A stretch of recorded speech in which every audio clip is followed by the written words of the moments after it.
there was a question raised by one of our audience regarding the purchase of BTO, HDB Resale, and even the Executive Condominium. So today we are going to touch on that topic.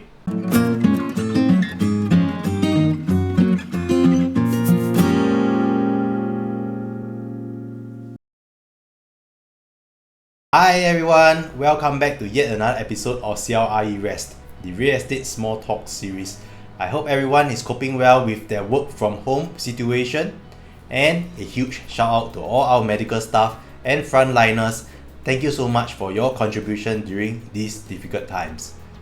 For this 6th episode, we are going to talk about an exciting topic that will definitely benefit most first-time home buyers or even the second-timers. In the previous episode where we spoke about buying your first private property, you may click the link above here to check out more. There was a question raised by one of our audience regarding the purchase of BTO, HDB Resale, and even the Executive Condominium. So today we are going to touch on that topic. I hope today's topic will help you narrow down your search for your property. So before I go on, do help smash the like button and subscribe below for more of these property talks. So let's go in depth on the differences between the three categories. I will first touch on each individual category, the pros and cons, and after that do a full summary at the end of the topic. So BTO, which is built to order, are public subsidized housing built by the government for Singaporeans. A resale HDB is also a subsidized housing that is being sold in the secondary market. Executive condominiums, which are commonly known as EC, are subsidized condos built for Singaporeans. These are built by private developers, and the development has the condo facilities which the users get to enjoy. All categories may enjoy government grants and are subjected to approval and criteria. So let's touch on BTO. This category is generally popular with first-time home buyers as it is one of the most affordable amongst all three. Have you ever heard of people saying that you are able to flip for a profit after purchasing a BTO? Yes, you are not wrong. Alright, there may be a chance that selling your BTO in the secondary market will fetch you a handsome profit. Hence, we normally call this the first mover advantage. If you do not have enough cash or CPF, of course, HDB provides you with a housing loan of up to 90%, so you just need 10% of cash or CPF. However, for a bank loan, you will normally take up to a loan of 75%. The remaining 25% will have to be cash or CPF. That's why it's a very good option. If the price is low with a chance of potential profits, then why is not everyone rushing in to purchase a BTO? Firstly, location. Right? Generally, BTO are located in non-matured estate, although recently the government introduced some plots of land in the matured estate area. However, the chances of getting a flat in a matured estate is relatively competitive. Taking for example the recent Tampines Ang-Mo-Kio BTO, they saw 2 to 3 applicants per unit for the smaller units. However, if you are looking at the bigger sized unit, the numbers surge to 11 to 13 applicants per unit. I have friends who have tried to BTO for up to 7-8 times and they have failed to do so in the matured estate. I would say that generally for BTO, it boils down to luck, and of course there's a higher probability that you'll get a flat sooner if you choose a non-matured estate where it's not so competitive. Let's delve into the timeline. So let's say today if you are able to get a selection of your BTO flat, generally you'll probably need about 3 to 4 years of waiting time for the construction before getting your keys. Upon collection of your keys, you will also have to stay for another 5 years before you can sell your flat, as you need to fulfill something called the minimum occupation period, MOP. The good thing here is because of these 3 to 4 years of waiting time, you get to save up more cash and CPF before moving in.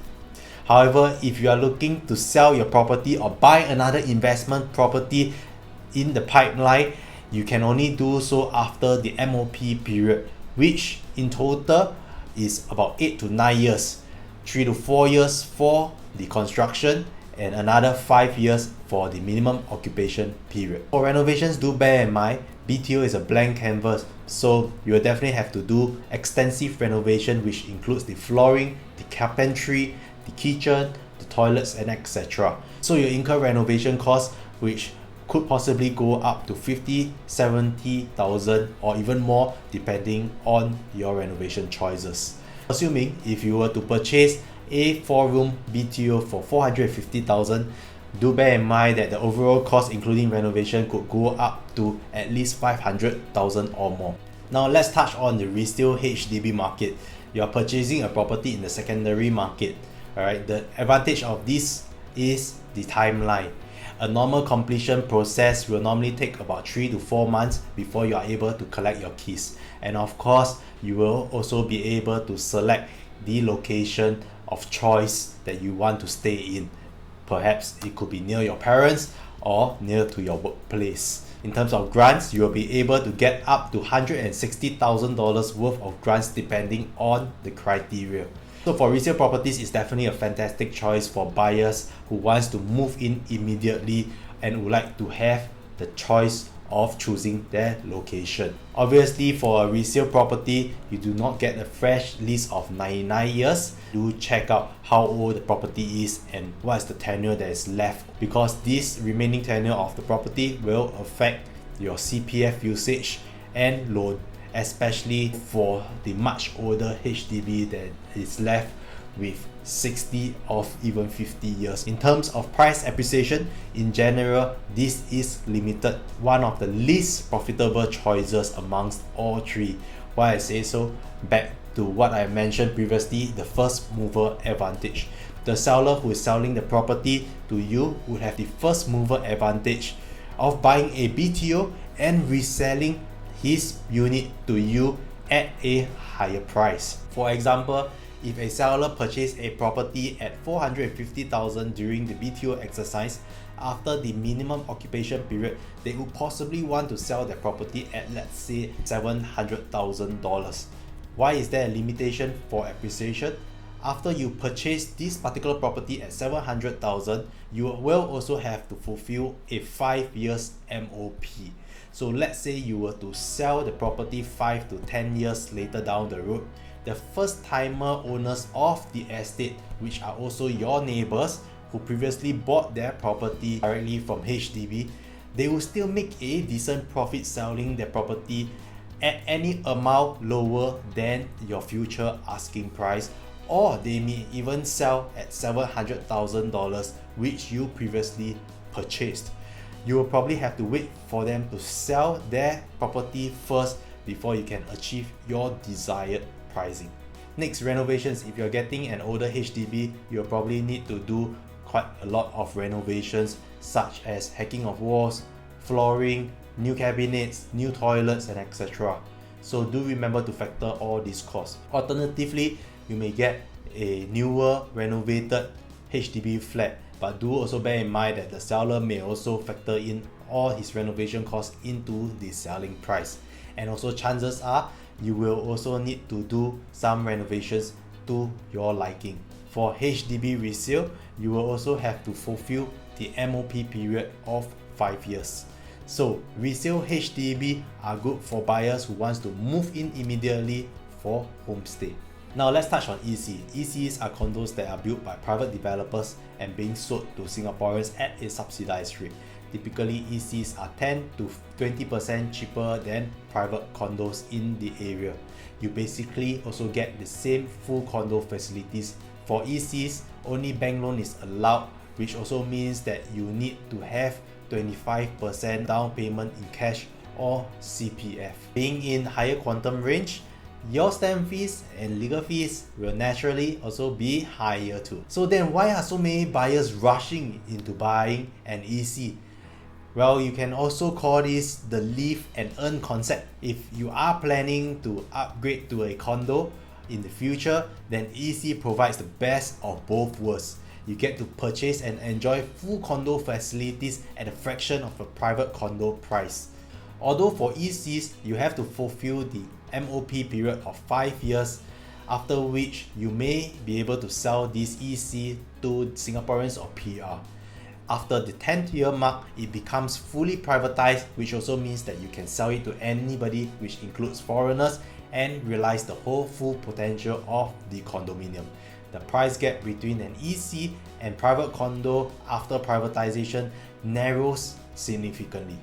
So condo prices generally appreciate faster as you are able to sell it to a wider pool of audience with little or no restrictions, compared to a HDB where after the 10 years mark, you will still be able to only sell it to Singaporeans or PRs. Also, the similar concept of first mover advantage comes into play where you purchase the property at a subsidized rate, hoping to sell it to the next buyer at a profit. For this case, the EC levels up to become a private condo after 5 to 10 years, which you will be able to realize the potential capital gains. What's more, a brand new EC comes renovated. Just like a brand new condo, floorings has been done, aircon, wardrobe, toilet, kitchen, all will be provided. Generally a move-in condition with little to no renovations needed for you to factor into your costs. That being said, not only are ECs subsidized, you will also be able to apply for the CPF housing grant of up to $30,000 based on criteria. So being such a good value, of course, only buyers with a combined income of up to $16,000 are eligible to purchase an executive condominium. So I have spoken about the differences between the HDB, resale, BTO and executive condominium. It all boils down to the following factors that you may want to consider. Firstly, the location that you want to stay, the price budget that you have, the potential resale value in future, the condition of the house when you collect the keys and move it, your preference of course, your income. Are you looking to upgrade your life down the road? Would there be possibility that you are looking to upgrade to a condo in the near future? And of course, lastly, the timeline. Are you planning to move in as soon as possible, or is it possible that you wait out for a few years before moving in?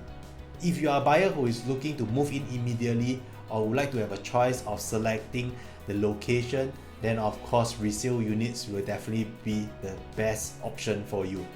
If you prefer a new house but do not have much cash, then I would definitely suggest to go for a BTO, which is more affordable.